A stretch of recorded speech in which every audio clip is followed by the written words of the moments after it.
Olivier de la Marche, j'enregistre cette courte vidéo pour vous prévenir que l'UE est en train de mettre en place les conditions du racket de vos comptes en banque. Rien que ça, vous me direz, ça fait longtemps qu'ils y travaillent. On a eu l'exemple de Chypre il y a quelques années maintenant, mais ils sont en train de mettre ça en place de façon légale, on va dire. Bien sûr, ils font ça en plein mois d'août, pendant que les télés et les radios sont plus occupés à vous parler de la température de l'eau et de ce que vous allez boire à l'apéro, plutôt que des menaces sur vos comptes en banque, ceux dont, a priori, vous vous fichez en ce moment, puisque vous êtes sur la plage. Et comme je ne peux pas vous prévenir, ni sur BFM, ni sur Boursorama, j'ai pris mon téléphone pour enregistrer cette petite vidéo. Si vous me suivez depuis longtemps, vous savez que la crise bancaire en Europe n'a jamais été réglée. Ce ne sont que des patchs et qu'elle empire chaque jour un petit peu plus. Vous avez 3 banques italiennes qui ont fait faillite, hein, dont personne, en tout cas pour deux de ces banques, personne n'avait jamais entendu parler et le nom de ces banques n'avait jamais été prononcé. Elles ont fait une perte supérieure à celle qu'avait fait le Crédit Lyonnais, et il y en a encore 110 autres dans la même situation. Là, aujourd'hui, c'est 23 milliards d'euros, soit 1,4% du PIB italien. Sachez que les créances pourries des banques italiennes se montent à 360 milliards d'euros et qu'il y en a là-dessus 220 qui sont absolument irrecouvrables. Donc un bon pourcentage du PIB italien, ce qui veut dire que l'heure est grave. Au mois de juin, on a eu droit à une vraie panique bancaire, un bank run, qui a eu la peau de la plus grande banque, enfin d'une des grandes banques espagnoles, qui s'appelle Banco Popular. Alors, évidemment, les médias se sont bien gardés d'en faire des tonnes là-dessus, et la BCE a soutenu la banque à bout de bras depuis 10 ans. Mais cette fois-ci, elle n'a rien pu faire et donc cette banque est allée au tapis. Alors, ils sont en train de discuter du blocage des comptes. Pourquoi le blocage des comptes?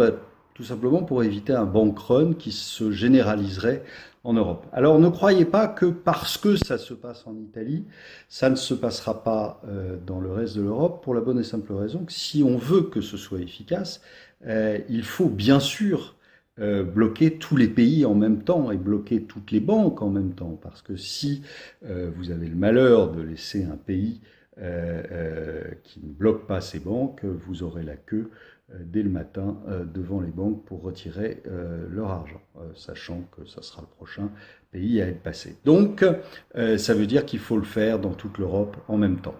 Ce qui veut dire, je vous rappelle, que vous n'êtes pas à l'abri ni au Luxembourg ni en Belgique.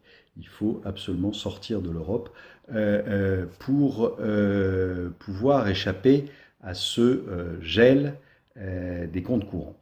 Alors, le gel des comptes courants, c'est à partir du 1er euro. Et donc, il n'a jamais été aussi urgent d'assurer vos arrières. Alors, il y a eu des fuites, on parle d'un blocage qui durerait jusqu'à 20 jours.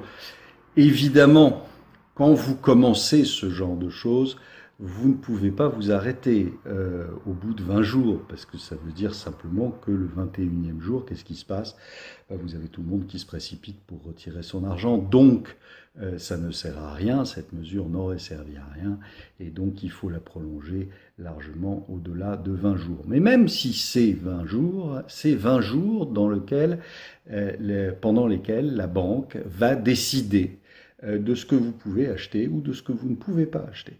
Donc elle vous donnera 100, 200 euros par semaine si vous êtes très gentil et si la perte n'a pas été trop massive.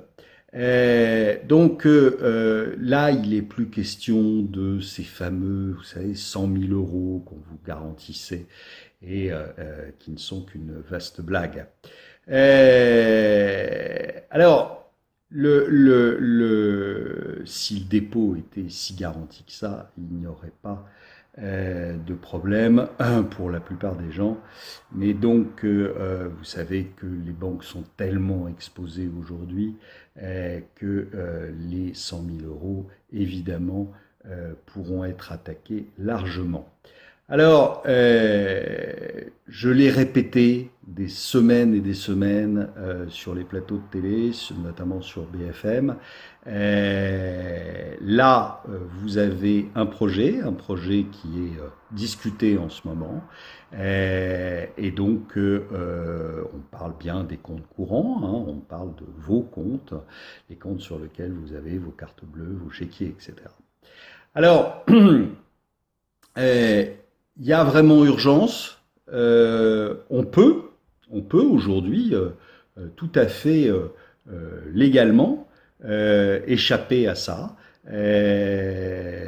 D'abord, il faut, si on peut le faire, il faut se débancariser le plus possible.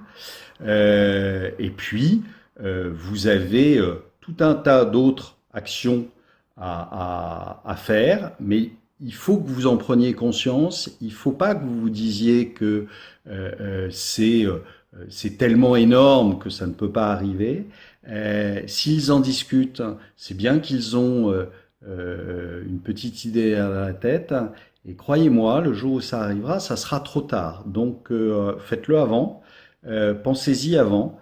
Vous avez dans la lettre qui suit, que j'édite tous les mois, avec les éditions Vauban, vous avez dans la lettre qui suit tout ce qu'il faut pour prendre des décisions et pour essayer de se passer le plus possible des banques. Alors rien n'est parfait, vous ne pourrez pas de toute façon totalement sortir de ce système bancaire, mais vous pouvez en tout cas faire en sorte de garder la main le plus longtemps possible sur vos avoirs, ce qu'on veut essayer de vous retirer. Voilà.